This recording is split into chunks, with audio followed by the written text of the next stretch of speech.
against the young are common to any city, and South Africa is no exception in this respect. The youth experience boredom and suffer the lack of direction and purpose, which is typical of the condition. But these young men have taken a step in a responsible and positive direction. They are new arrivals who have applied for voluntary national service training in the Navy.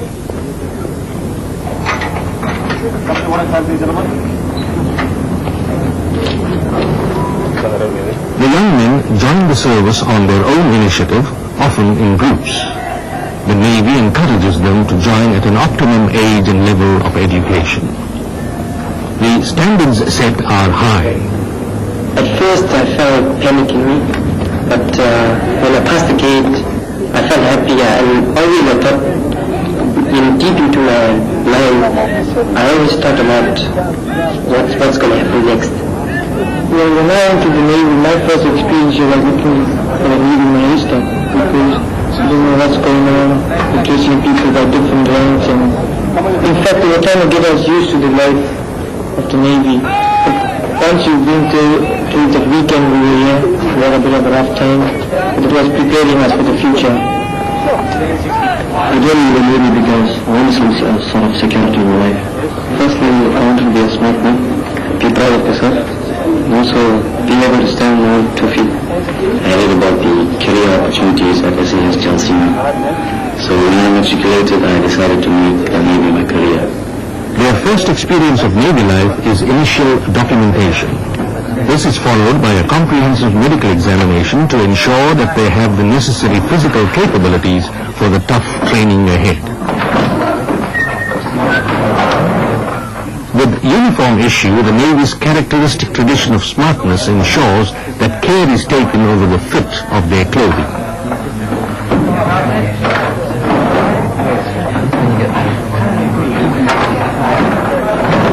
Well, at first I joined SAS Jalsena to make Navy my career.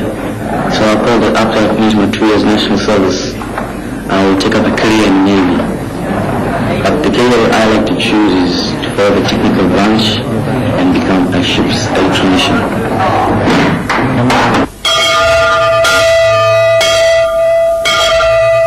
The working day starts with colors at 8 bells in the morning watch. That's 8 o'clock in the morning. It's the trainees' first formal parade of the day. You have now completed your psychometric test. You have also done your medical, and you've gone through a small selection.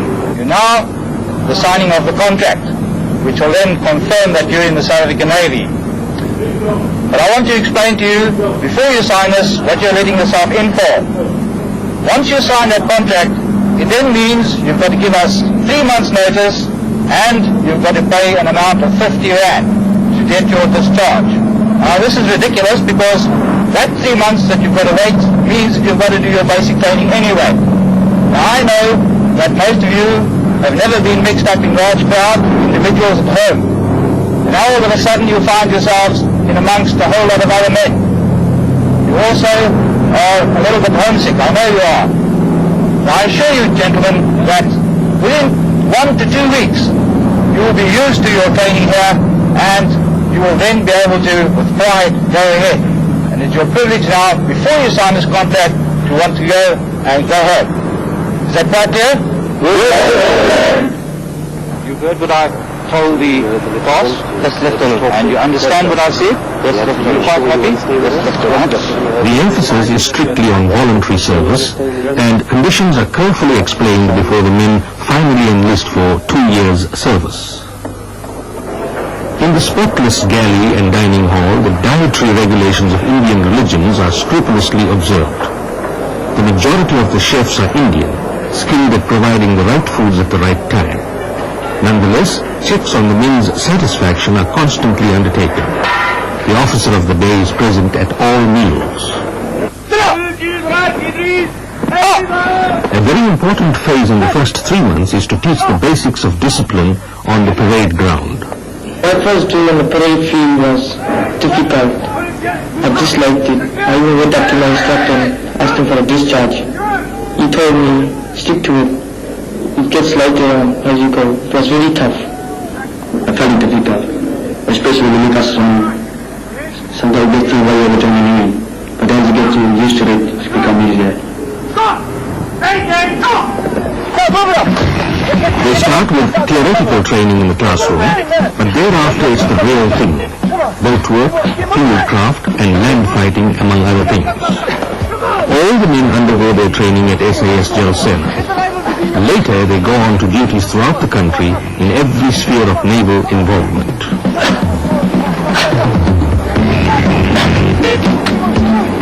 For the first time it was very difficult. It's very hard.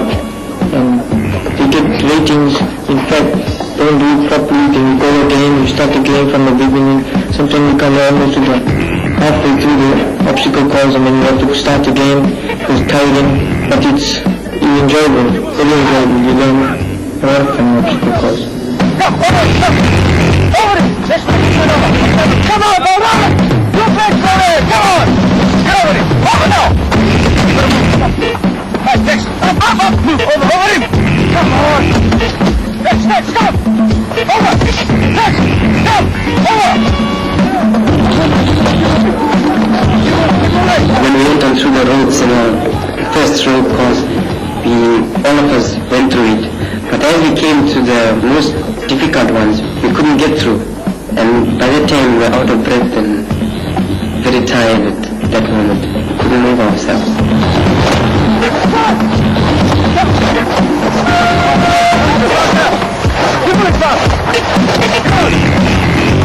Go! I can't put you on the wall!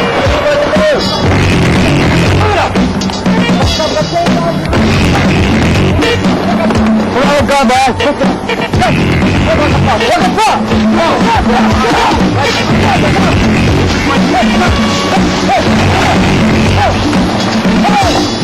Indian members of the Navy have excelled in a number of fields, notably as communicators and technical work.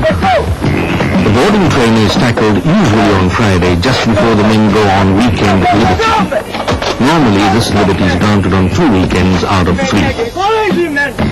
One of the objects is to develop leadership potential, to stimulate both individual initiative and teamwork, self-reliance welded into interdependence and confidence.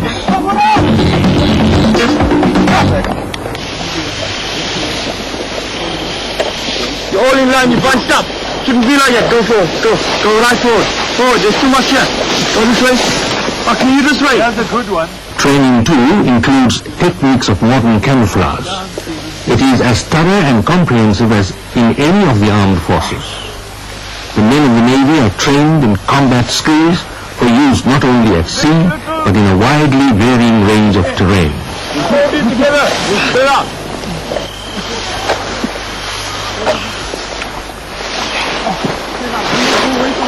Go away from him. A pause for field rations. When we went up for the survival course, we thought, no, they will give us something nice to eat. But eventually we got a small pack with all the food condensed. And they told us that, no, this was scientifically made for survival. If it's a survival course, you can't be having 5-star food. And the whole thing is just to persevere. And then one of the most basic and vital skills, the use of the rifle. In which you will have to fire 10 rounds within 30 seconds. And it's quite enough time. If you divide 10 by 3, it gives you 3 seconds per round. It gives you 2 seconds to aim and the other second to fire. Is it quite clear? Yeah. I want to see you give me good scores. The scores must be better than your previous scores. Is that quite clear? Yeah.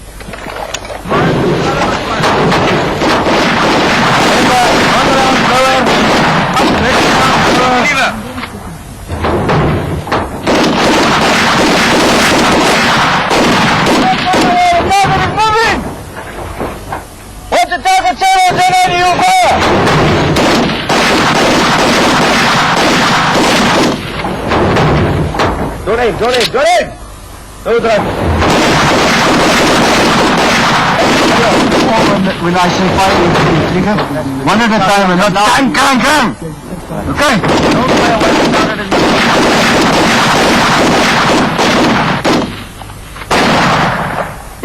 Training in the tying of bends and hitches an essential part of a seaman's skills. Even today there is a reassuring continuity whereby most of the enduring naval traditions and customs common throughout the world are still kept.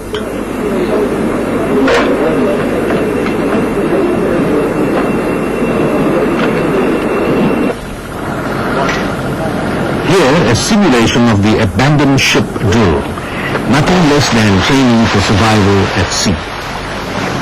The Navy's inflatable life rafts are sophisticated pieces of equipment designed to give the men protection at sea for protracted periods, thoroughly stocked with food and medical supplies.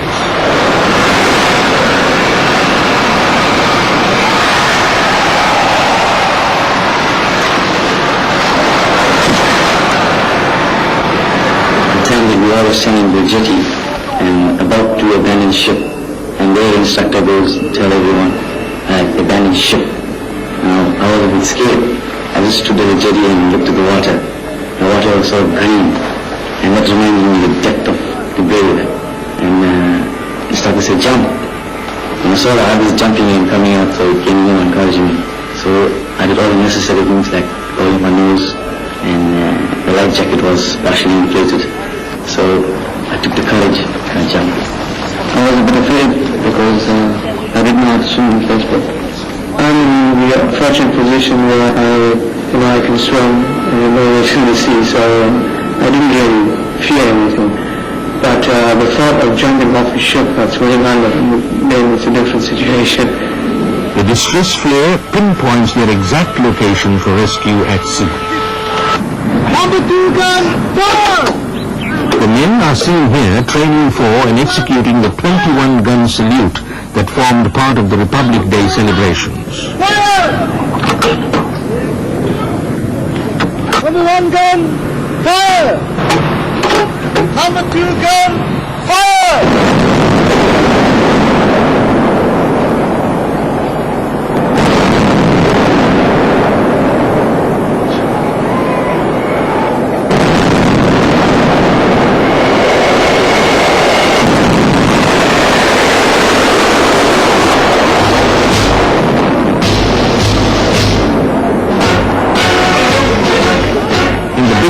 Past 2, the men of SAS Jalsena, 310 in all, are proud participants. They are a professional and integral component of the contingents of men from all South Africa's national groups taking part in this special and auspicious occasion.